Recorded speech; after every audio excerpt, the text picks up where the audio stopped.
our Veritain listeners and viewers, it's Maynard, Jeff, and Mike here with something special. We get to talk today to the mayor of Midland, Texas, Lori Blong.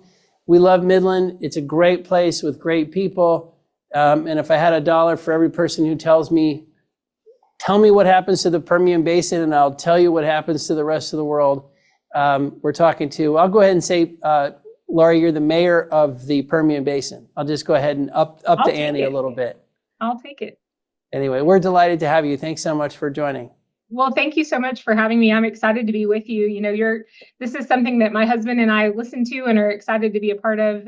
You guys do great work, and I think you're helping to change the narrative about oil and gas. We've not always told our story well, and you're helping us as an industry to do a better job at that. So I'm thankful to be a part of it. Well, you are so nice. That's so nice for you to say. Thank you. Yeah. Well, Mike, I hope we don't blow it now. Don't say, don't mess up the messaging.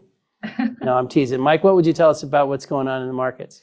Yeah, Maynard. I think markets are kind of going sideways today. A little bit down in the Dow, a little bit up in the S&P, and I think most markets right now are just kind of eyeing NVIDIA's earnings after the close on Wednesday. And we'll talk about that in a second, but I want to start off with crude oil. And, crude oil's kind of been flattish, trading over the last week or so.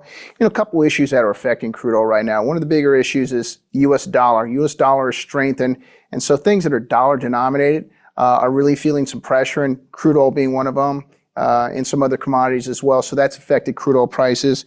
The second thing is, if you look at the WTI went into contango. It's the first time we've been in contango and WTI in quite a bit of time, and it tells you that the market is getting a little bit loose.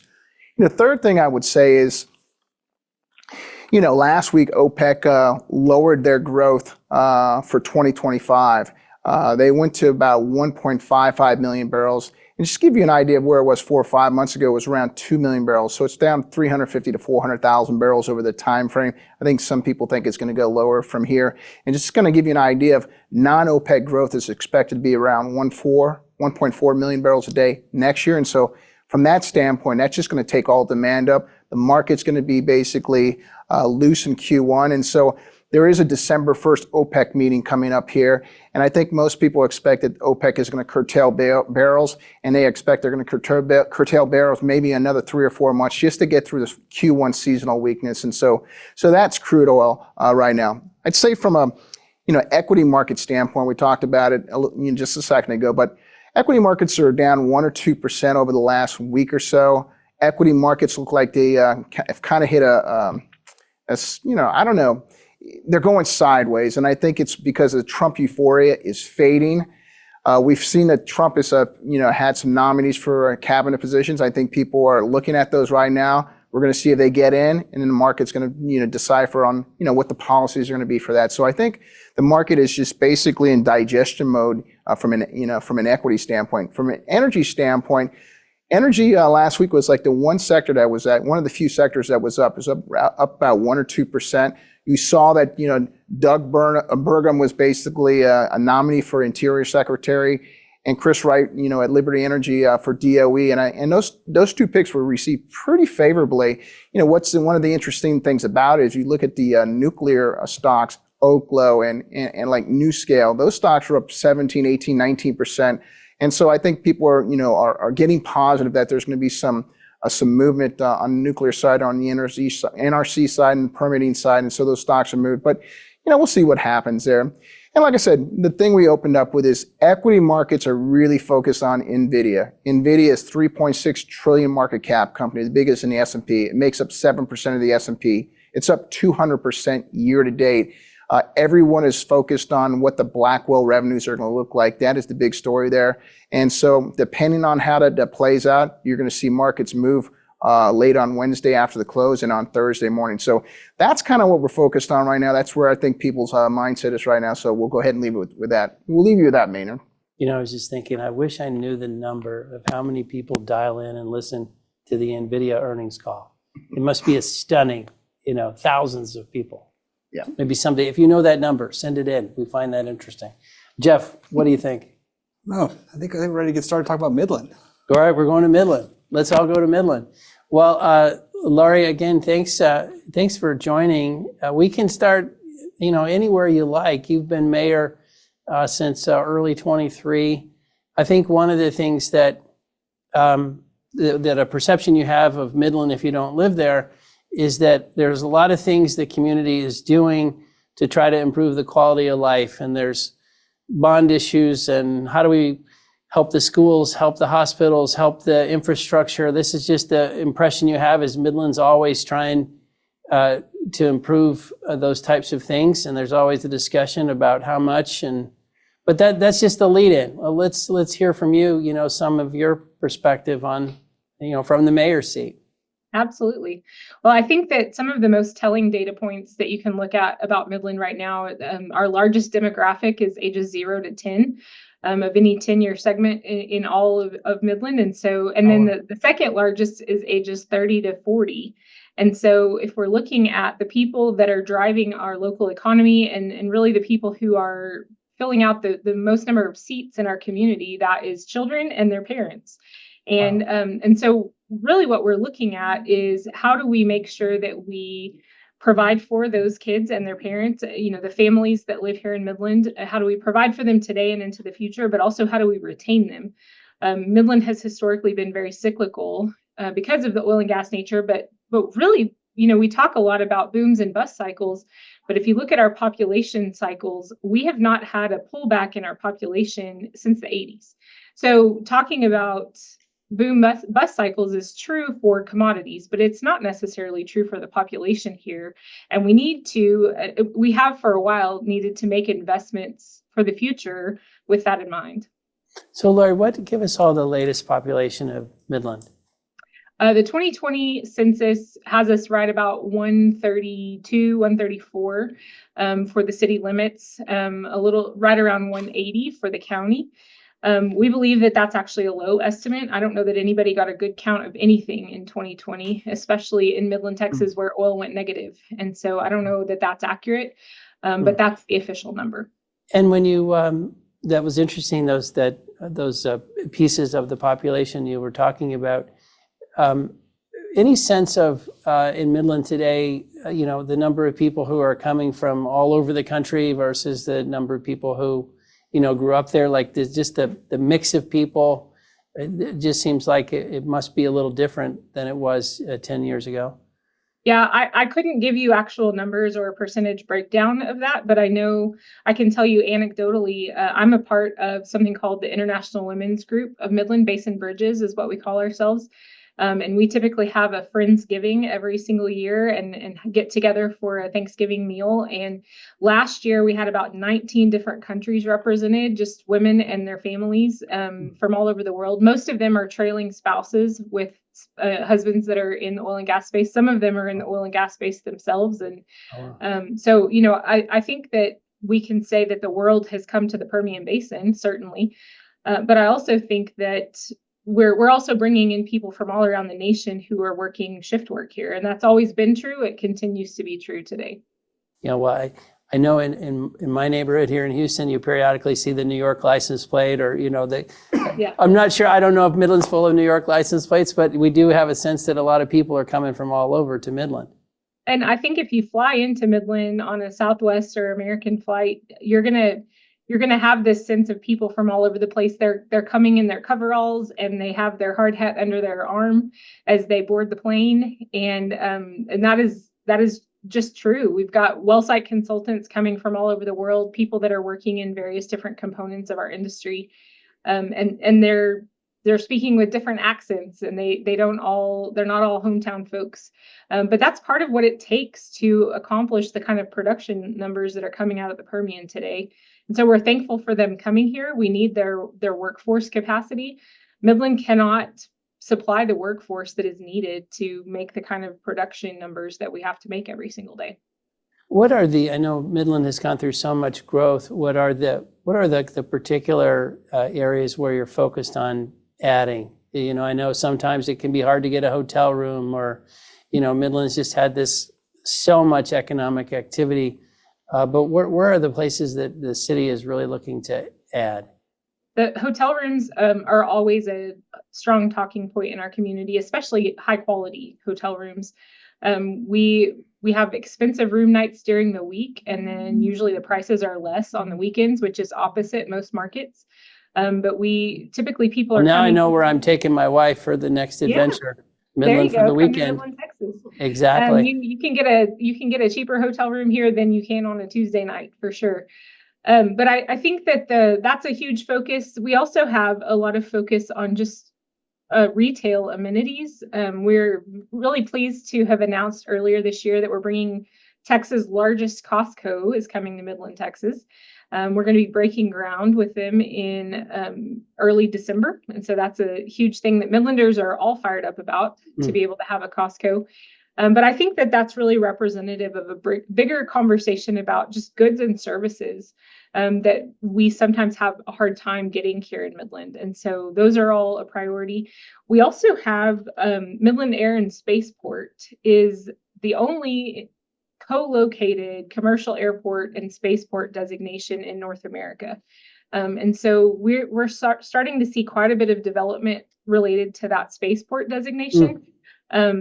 And this is something that is real diversification for our community in terms of economic production.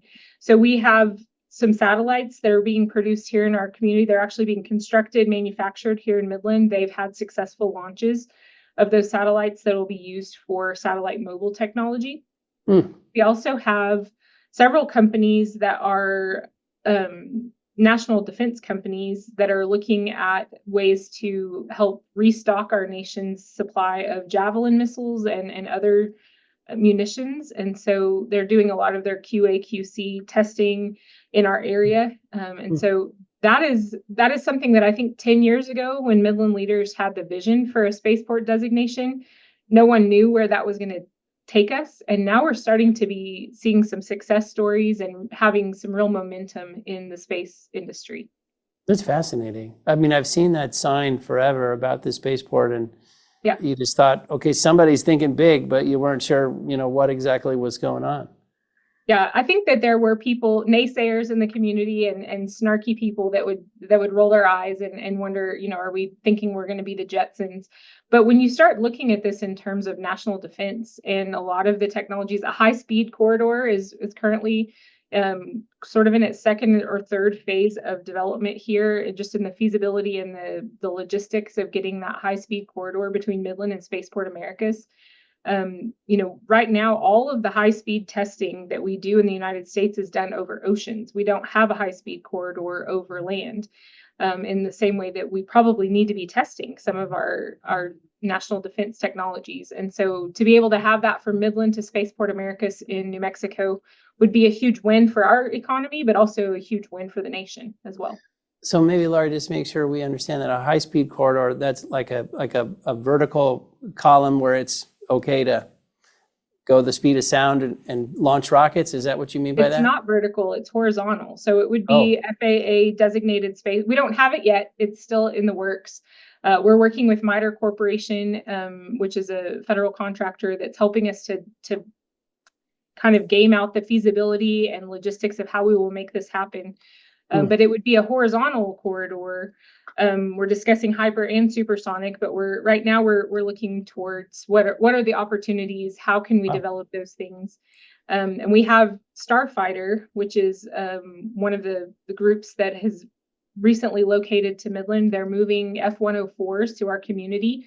They'll be flying just under the speed that is the requirement for that high-speed corridor, but they're going to start using that corridor now. With the designation that they have at the speeds that they're able to go. And then as we develop out that designation further, then they'll be able to go faster. Wow. So you've developed new missiles, new missile technologies, test accuracy, all these types of things. Yeah. And the community of Midland is very friendly to these things. Not everywhere wants to have those sorts of testing facilities and QA/QC happening in their communities. Not every part of the United States is friendly to that, but Midland is excited to welcome them here. I saw a term recently that I hadn't seen before, which is a YIMBY person, which is a yes in my backyard person. I like it. I like it. I think it was a description of Doug Burgum, but yeah. Really interesting. Yeah, Midland's the ultimate YIMBY. Like, let's do it. Yeah, absolutely. We have our share of not in my backyard folks as well, but overall, I think Midland is really friendly to certainly to national defense testing, but also to all kinds of oil and gas technologies. We've proven that over the decades for sure. So the space thing, that's really fascinating. Are there other things happening in Midland economically, either unique industries or unique growth features? Like, what else would surprise us about some of the businesses growing up in Midland outside of oil and gas? I think most everything else that I'm aware of right now is what I would call oil and gas adjacent.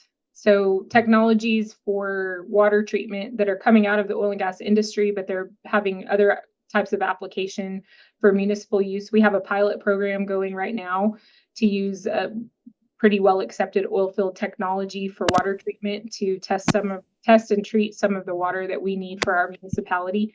That pilot program is so far going very well, and we have a plan to possibly expand that into the future if those numbers keep going the direction that we see them right now.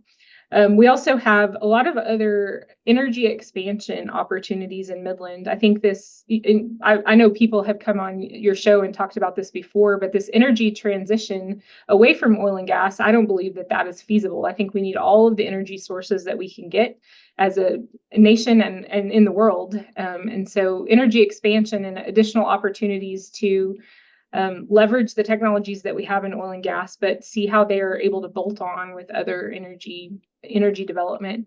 I also think that there's opportunity for midstream and downstream that Midland should be tapping into rather than just producing it all here and then shipping it to the coast. I think that there are opportunities for us to do more of that midstream downstream technologies here on I don't know if micro scale is the right way to talk about it, but I think that there's no reason why it only has to be production here. And so we're exploring some of those things. Most of them are in their infancy, but I think that there are people that are interested in seeing that happen. Those types of things, if those things start developing, is Midland a short people power right now? Is it hard to find workers just because there's so many jobs? I would say workforce challenges are among our maybe top 5, top 3 possibly challenges in the community. We boast the lowest unemployment rate in I was Texas. about to ask, what is, I bet the unemployment rate is what? It's just like 2.4. My numbers are a little old. I don't know exactly what it is today, but it's less than 3%. And so that sounds great when you're bragging about whatever metrics you want to use to follow us, but it also means that we do have challenges in having that workforce here. It's why we're bringing people in from all around the world, and they're working two weeks on, 2 weeks off kind of shifts. So yes, that is a challenge. It's not something that is preventing us from being able to utilize our community for the spaceport expansion. We're still able to make that happen. And we have a lot of partnerships between the city and our local university and our 2 community colleges in the region. So this grow your own concept is something that we're focused on heavily, and we're having some success with that as well. So Lori, you have a degree in psychology. You've been a high school teacher, founder and partner of Octane Energy with your husband, former Mayor Pro Temp. You're on the city council, and now you're the first female mayor of Midland. Maybe you want to, discuss, sort of the journey, how you got here. It's a really interesting career path to getting here. So maybe talk about that with us. Well, you've laid out my resume pretty well there. I don't think that there was any part of my early adolescence or adulthood, my early career, that would have said, I think she'll be the mayor of Midland, Texas someday. That wasn't the path that I was on. Really, even until about 2018. I don't think that I foresaw that, or anyone else in my circle foresaw that. It really flowed out of a love for this community and some frustration that I had. I was frustrated with some things about our school system and our infrastructure, roadways, and various different things. And Jared and I had a planning session, a little retreat that he and I took in December of 2018. And I told him, I either have to get deeply involved in our community or we have to move, because I cannot spend the rest of my life here griping. about some of these things. It's just how I'm wired. If I see problems, then I want to help put my shoulder to the plow and help solve those problems. And he said, well, our family is here, our kids are thriving, our business is going well, we're not moving. I said, okay, well, then I'm getting deeply involved. And so that started just as volunteerism, and kind of faithfully serving in my own sphere of influence. And I wrote a few op-eds in that season, early 2019, that got some attention around our community. And then by election season in August of 2019, I was being asked to run. And I initially said no. I said, I have no political aspirations. This is not what I want to do. I just want to serve my community. But it pretty quickly became apparent that this was the next step in serving my community. And so, I ran for city council in 2019, and then had that opportunity there. And it was kind of a natural progression into serving as mayor when the previous mayor chose not to run again. So that's kind of how I ended up here, was frustration and a desire to help solve problems. Well, to continue on that, you obviously are meaningfully involved. You mentioned earlier, retaining people, in the area is a priority. Maybe just talk a little bit about, how you see the various buckets and what's being done to augment that. I don't know if, it's kind of infrastructure. I think about social and amenities, housing, school. Like, where would you put or grade the community on its progress in terms of just improving relative attractiveness for the workforce? I would say that we're in process. We have had some significant strides forward, but we have work to be done. I think someone earlier, maybe Maynard earlier in the show, said something about our recent bond election. Last year, we had a successful over $1 million school bond for two new high schools, a new elementary school, and some other safety and security measures for our existing campuses. So that's a significant investment into our community. If you talk to Midlanders, and actually this is based on polling data from my election in 2 years ago. So this is 2 years old polling data, but I think it would still be accurate today. Midlanders would say that education is their primary concern, and followed quickly by healthcare. Those are and the mayor of Midland doesn't have much to say about either of those things in terms of the actual purview of city council. But I thankfully have good relationships with a lot of people who are engaged deeply in education and healthcare and the other concerns of Midland. And so we're all working as Midlanders towards improving those things. And we've made some good strides.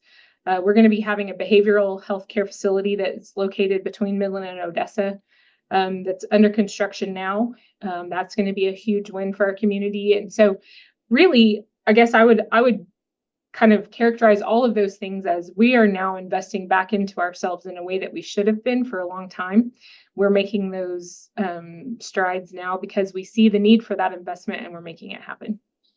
Yeah, those two at the top of the pecking order don't surprise me. I just think about, the affluent folks in the area. They'll go to Dallas or go to Houston for healthcare, and then it's like a race to see who gets into X private school, and so it's just not a conducive environment to kind of. It doesn't fit with the kind of the can-do attitude for the rest of the community. Right. And I think we're seeing some of those things change. We also have a lot of quality of life initiatives that are taking place right now. You guys may know about the Zoo Midland initiative that is taking place right now. That's a private investment from some people that made their money in oil and gas in the Permian, and now they want to make a private investment to create the first zoo from the ground up since the 90s. In North America. That's really exciting to me. We also have the Midland Athletic Syndicate, which is a group of young private investors. People, I say they're young because I went to high school with most of them, so they're very young, just like me. And they are investing their dollars that they made here back into our community to put together a really fabulous indoor sports facility to attract tournament quality play for basketball and volleyball and soccer. And then there's several other of those types of investments in quality of life initiatives that I think are going to change the face of Midland going forward. I was wondering there, Laurie, as you were telling your story, maybe we just went through a big election, process as a nation. For someone, I think so many of us who are not in politics, and you watch it and you watch the campaigning, and it just it can kind of look intimidating, to say the least. What was your experience as a non-political person to get in the ring and start, shaking hands and kissing babies and flipping pancakes and doing all the things that, you have to do as a politician? Like, what was that like? I think if you look at my 2 campaigns, so I ran once for city council and once for mayor. That's my sum total experience as a politician. The first time I ran, and I think I was successful because I was not a politician, because I was a mom and a business owner and just a person who loved Midland. And in my second campaign, I felt in my heart that I was still that same candidate, but I was not perceived to be that by the community as much. I was more establishment politician, and I found that to be difficult to swallow. I don't want to be designated as an establishment sort of politician. And so it's amazing how fast you go from a new young face who just wants to help her community to somebody with a political agenda. I don't feel like I transitioned in there, but the perception of me did. And so it's important to me to make sure that I remember why I'm doing this. And it really is a love for this community. It's a desire to see my children want to live here someday when they grow up and go away to college. I want them to want to come back here. And I want us to be a community that is attractive to other young families into the future. And so, the politics of it is messy. It's the part that I don't like. It's the thing that steals some of the joy from the good stuff that we do, because it's silliness, to be honest with you. But I think that it's a necessary part of getting the job done, unfortunately, in the manner in which we do it. But I really want to try to remember why I'm doing what I'm doing.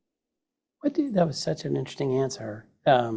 When you work with other sort of elected officials to try to help Midland, who are your go-to names? Like, do you find yourself dealing with the state, or with the certain agencies, or with local congressmen? Like, how do you think about, as you try to improve Midland and do all these things, what's your network, so to speak, to get all that done? Thankfully, I would say yes to all of those that you mentioned there. August Pfluger is our congressman, our United States congressman, and he is a huge advocate for the Permian. He's a friend of mine. He and his wife and Jared and I are friends, and talk and text when we need something anytime. The same is true for Kevin Sparks, is our state senator. He's been a lifelong friend of my family's, and somebody that we have a relationship with outside of politics. We've done business together. We've gone to church together. We do life together. His kids and grandkids are people that I know well. And then Tom Craddock, Speaker Craddock, lifelong Midlander and committed to this community as well. And he and I talk on the regular.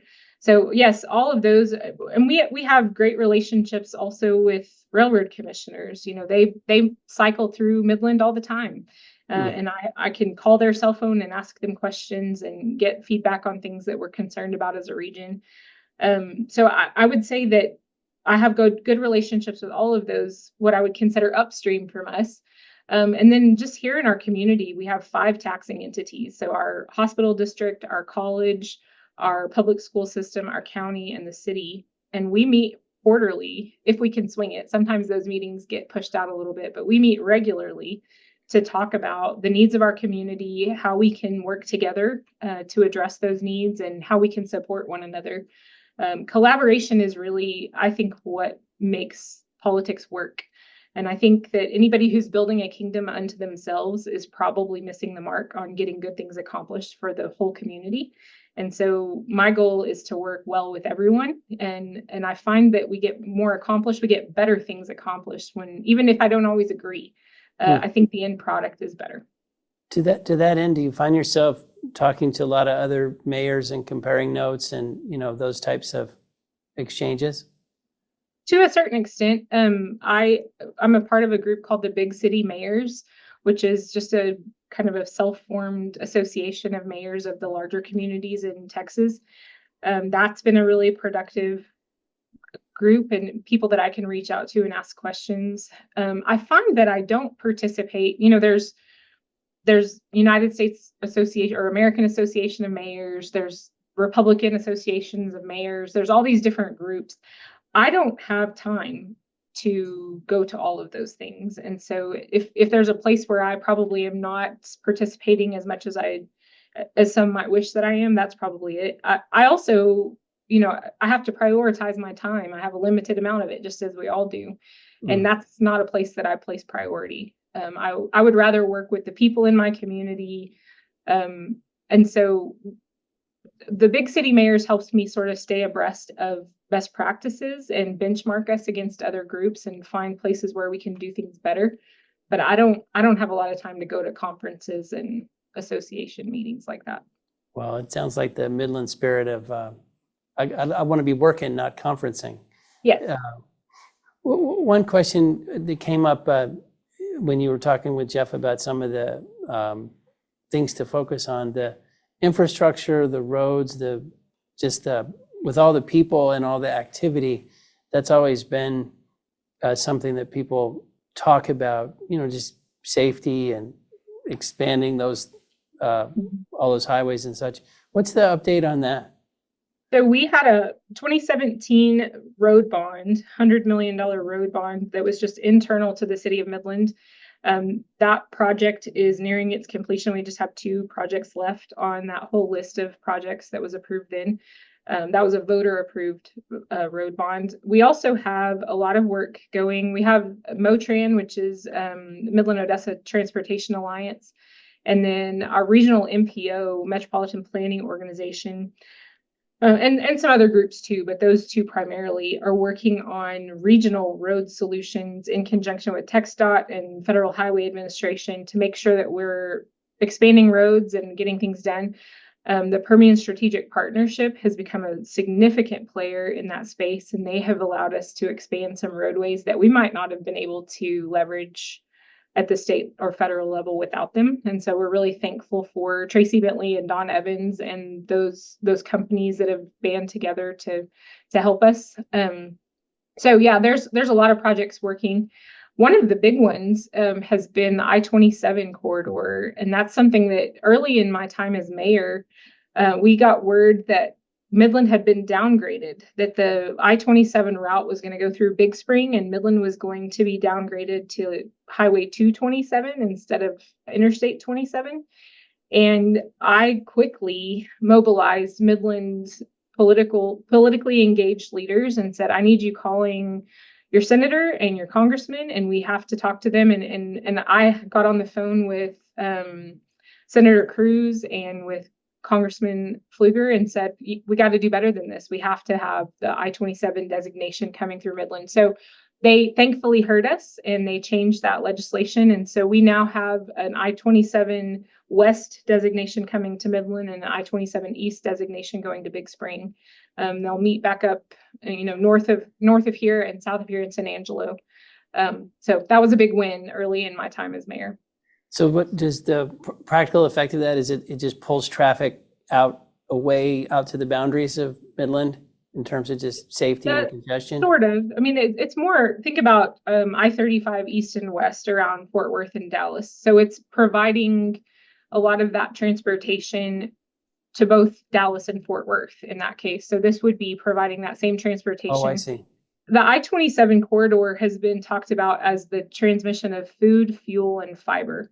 So if you think about what is happening from Canada down to Mexico along the I-27 corridor, it's one of our most rapidly expanding transportation corridors for trade. And so all of the farmers north of us, all of the fuel that's being manufactured here in Midland, and then all of the fiber along that corridor as well, we don't have a good mechanism to get it north and south. We have east-west corridors with I-20 and I-10, but we needed a way to get those things north and south. And so this is going to provide that opportunity for us. I gotcha. Well, we're going to have to circle back and put in a map right now of I-27 so people can see this, but I think we follow it. Maybe one thing you mentioned, the Permian Strategic Partnership, and you also mentioned up front sort of oil and gas messaging and kind of oil and gas, I think, involvement in a way by default. Yep. What the Permian Strategic Partnership seems like such a positive example of companies coming together to try to improve their community. Would you mind talking a little bit about that, and also just about the impression that that's leaving, both the kind of the substance and the form of the PSP? Sure. Yeah, the Permian Strategic Partnership was the brainchild of Don Evans and then several other industry leaders here in our community who recognized that we were producing huge profits because of the resources under the ground in our area. But much of that money was leaving our area and it was not being reinvested back into the Permian. And so in forming this organization, what they did was basically the member companies contribute money into the Permian Strategic Partnership, and then they have multiple committees that are helping to direct where those funds go. And it's been wildly successful, in most of their areas of influence, but they're looking at things from a Permian perspective broadly. So they're talking about Hobbs, and they're talking about Pecos and Monahans, and they're talking about Fort Stockton, as well as Midland and Odessa. And I think the understanding certainly of those member companies, but even of all of the communities that are impacted, is what is good for the Permian as a whole is good for each of us individually. And so most of their investment is done regionally. They do invest in some specific projects in certain communities, but most of their investment is regional. They've continued to grow and add new members every single year since their inception. And now they include service companies as well as operators. And so to me, it is a reflection of the let's get it done attitude of West Texas. And I'm so thankful for all of the things that they've added to our communities. And do you notice the messaging out of oil and gas, the oil and gas industry, not just we care about the community and we're involved with the community, but what you see them talking about in terms of their own future, energy, the importance of oil and gas? Any observations there? I'm kind of picking up on your comment that you think the messaging has improved. I'm just curious what you've noticed there in Midland. Well, let me start with saying, I was born and raised in Midland. And so I remember the majors from the 80s and 90s. And I was talking to me right now, it probably doesn't surprise you that I was kind of a strange kid, but I was paying attention to adult conversations as a little kid in Midland.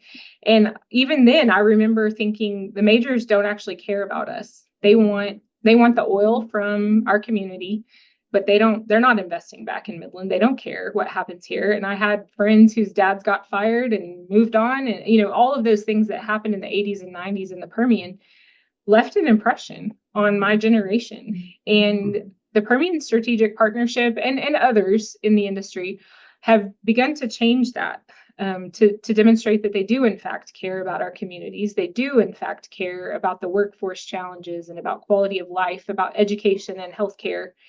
And so the pivot of this perspective of investing back into the communities where that wealth is being generated, I think it's given us a shot in the arm in terms of community pride, but also just giving us the investment that we need to get good projects done. Lori, I was looking at you had your platform for getting elected mayor. You had like 8 or 10 issues that you ran on. One of the issues that stuck out to me is long-term water planning. We really haven't talked about that yet. We've talked about other economic development with oil and gas, but maybe talk about that because it's an issue that is a really, really interesting issue. It's a really important issue, and we haven't talked about it. So maybe thoughts about that.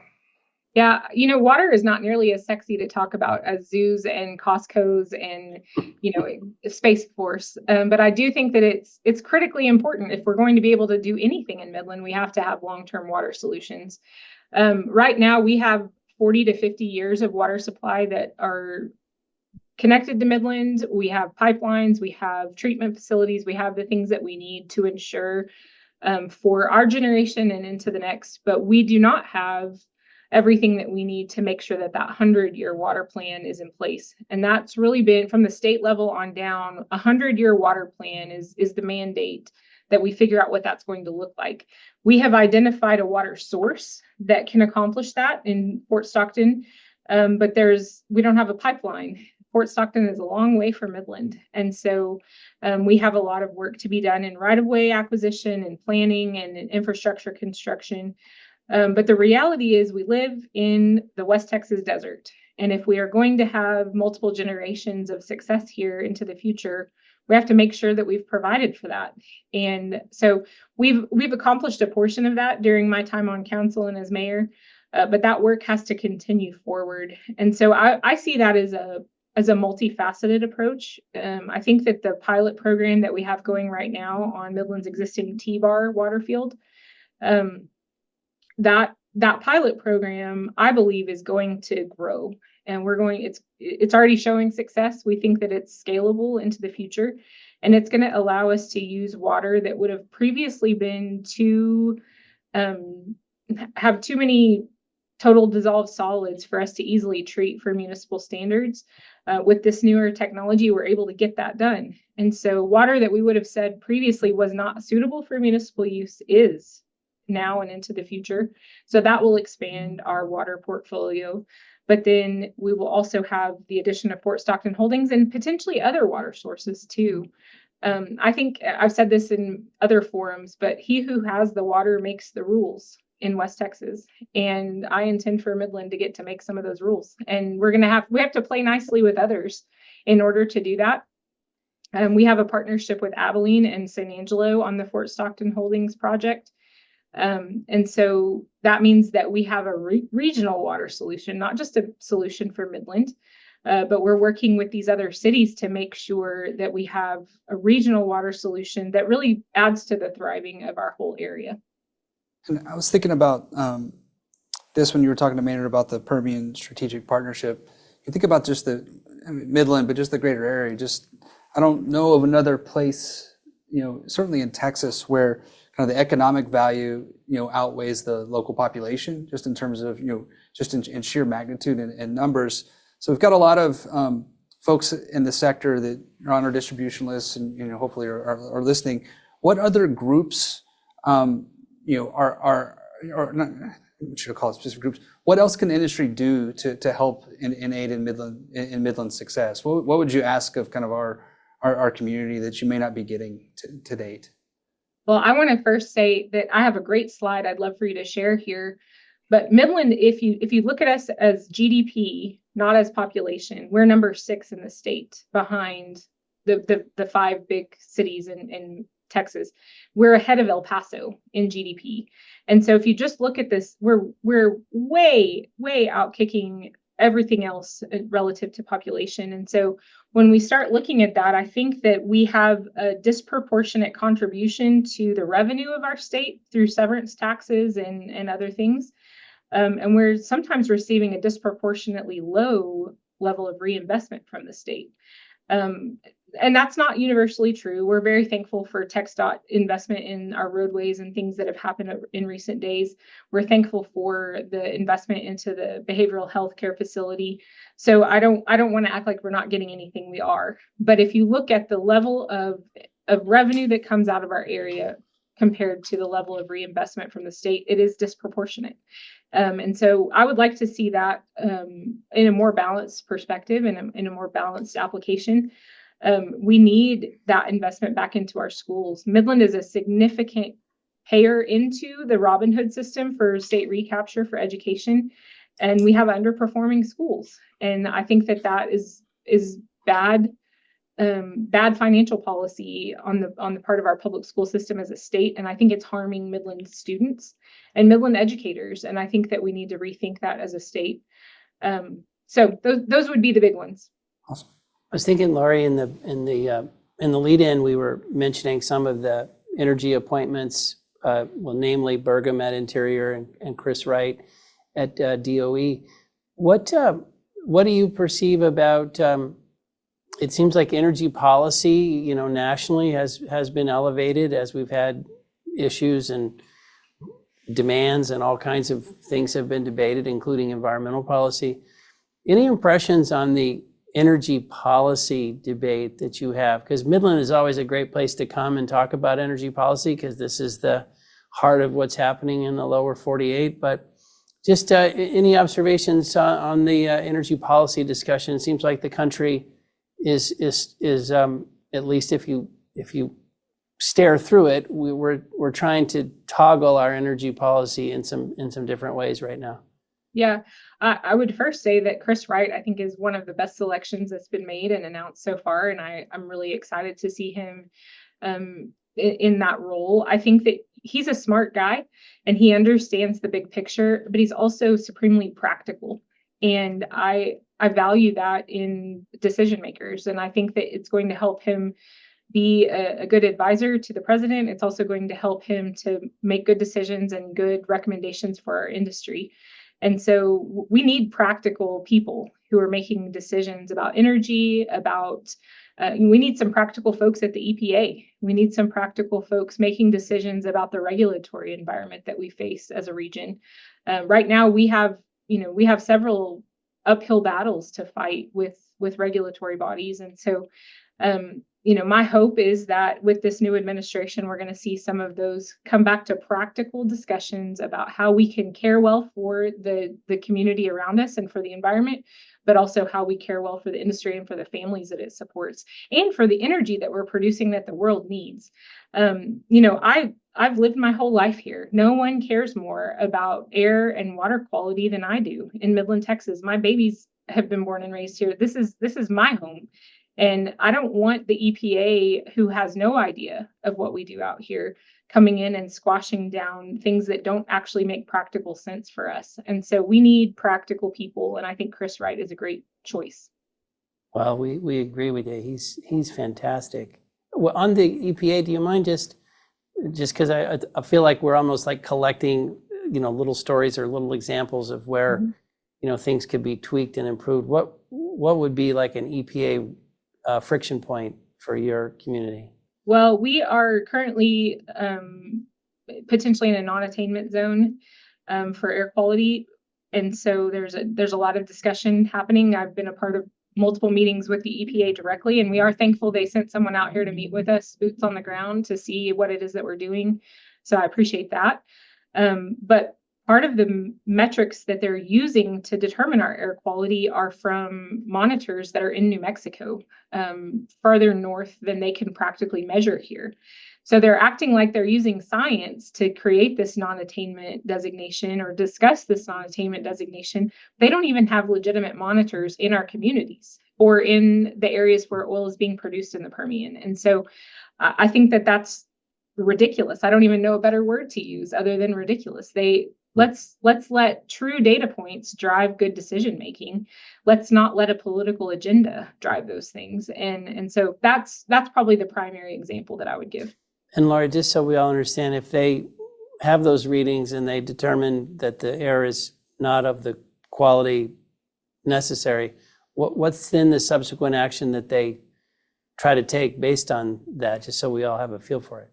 So they would have significant requirements, not just for oil and gas. So I think what they seem to be taking this approach that they're going to teach us a lesson in oil and gas, but they're not paying attention to what the trickle down effects would be. It would increase the cost of road construction and maintenance by as much as 40% for our region because of the increase in the cost of the machines that would be required to be used for that and the materials that they would require. It would be a crippling increase in cost for a region that already struggles to get what we need for infrastructure. And so it would be a huge burden for the industry, certainly. And maybe that needs to be my primary focus, but it would also be a huge burden for our communities in this region. And it would be a crippling cost hike that we can't take.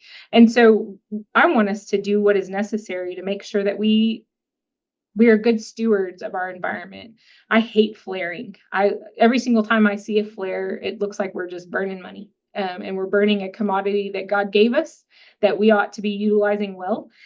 So I don't want to see any of those things happen either. But the punitive manner in which the EPA typically goes about that, to me, is more harmful than it is beneficial.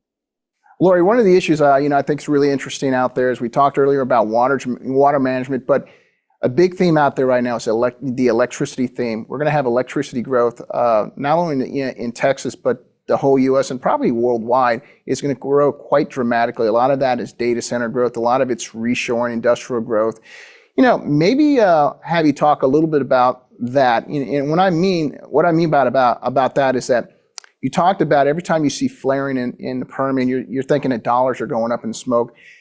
And a few of the companies we talk in that are big E&P producers in the Permian are also saying that, we're getting sick and tired of seeing basically our gas sell for essentially zero or something slightly above zero. And so they're now looking to try to take those molecules that are getting zero and trying to transfer and make them into electricity molecules, stuff of that nature. And maybe talk about that, what you're seeing from that standpoint. Are E&Ps in the early innings of this?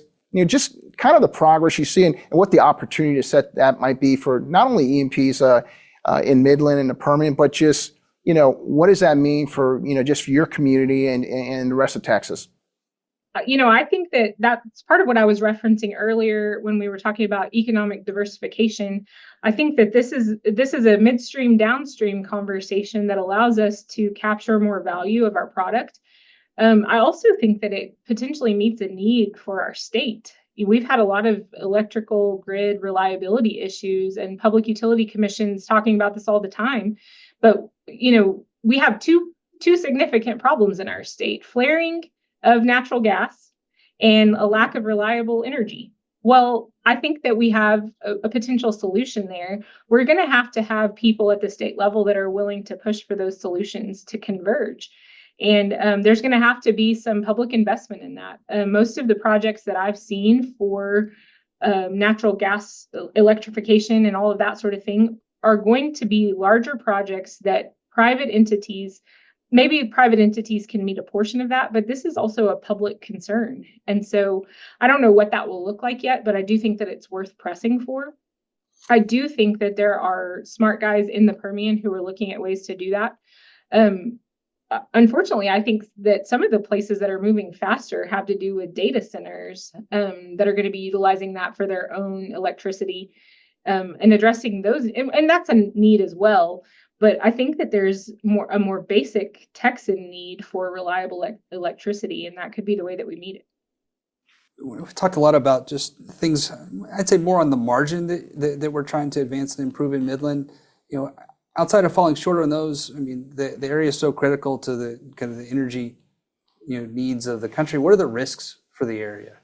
What are things that you worry about? I worry, I think as many people do, about hackers. We're so digitally tied in.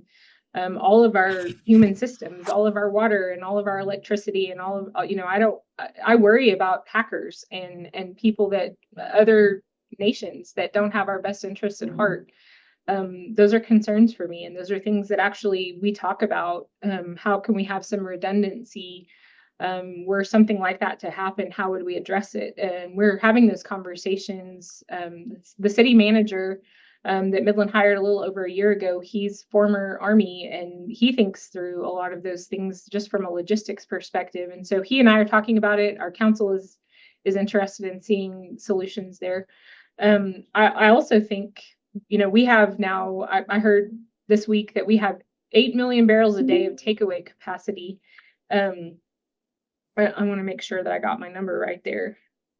Yeah, 8 million barrels a day of takeaway capacity midstream. But those pipelines, those are vulnerabilities. Those are things that not just Midland, not just the Permian needs, but our nation and the world needs those pipelines to be intact. And so, I think that we have some vulnerabilities in that regard.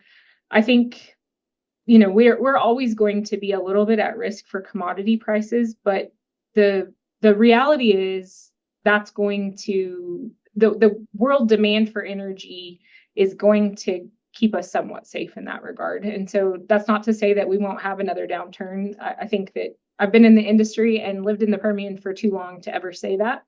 But I think that the global demand for energy is not going away. And so the need for our industry is always going to be there, or at least certainly for my lifetime and the generations ahead of me.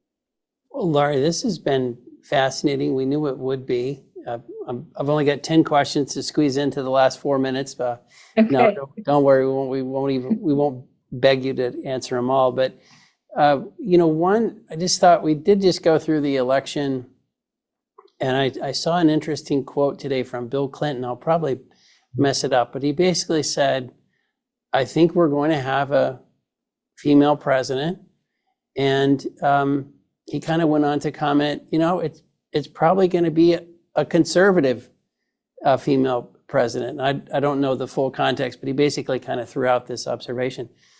Anything you'd share on, first woman mayor of Midland? We just went through the whole election. You've seen 2 elections now. What do you think about his quote, his observation, what we just went through? Well, I would first say I don't think my 2 elections qualify me to have a national perspective on this. So let me first say that with some humility. But I'm hearing lots of other people, not just Bill Clinton, but others are saying the same thing, just the different voices that I listen to.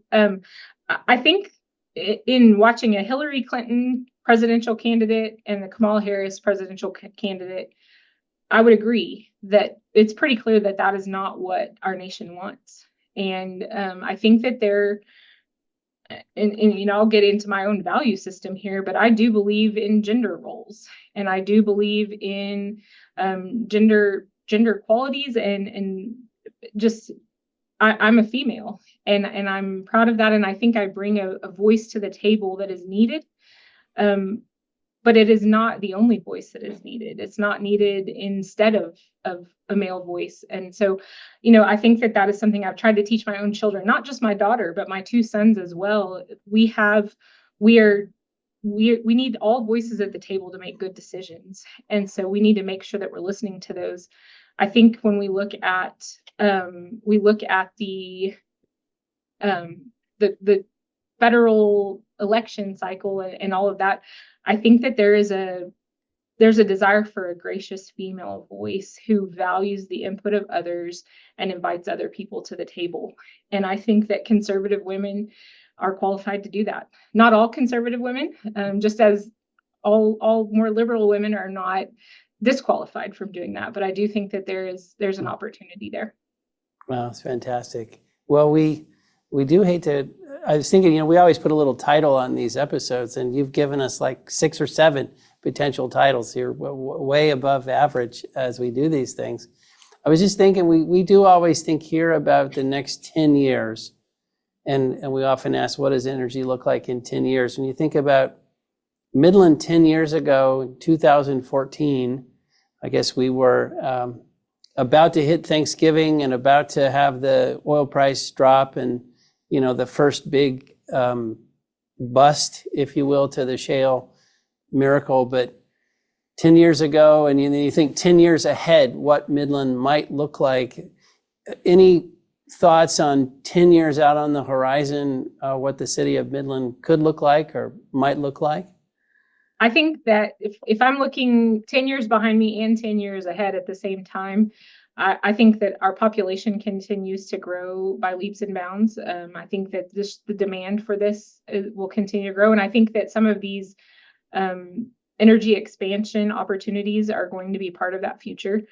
I do believe that the Permian is going to continue to be vital to energy production, but I think that some of that is going to be in exporting the technologies that we've developed here, not just in exporting the crude, but exporting the technologies and the talent to other basins to optimize their production as well. We produce the cleanest and safest barrel in the world in the Permian, and I believe that those are values and benefits that we can take to other places to really improve the industry writ large.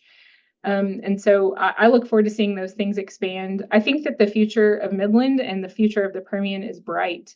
And I think that we are working hard to increase the quality of life for the people that live here so that they want to stay and have their families here far into the future. Laurie, fantastic. You're so kind to spend all this time with us. And we know we hit you with a gazillion different questions and angles, but fantastic. Really so great. Thank you so much. Thank you so much for having me. And I'm proud to get to be a part of your broadcasts and get to have a little conversation with you guys today. So thank you for having me. Well, we'll come see you, and you please come see us in Houston. We'll do it. Absolutely. Thanks. Okay. Thanks, everybody.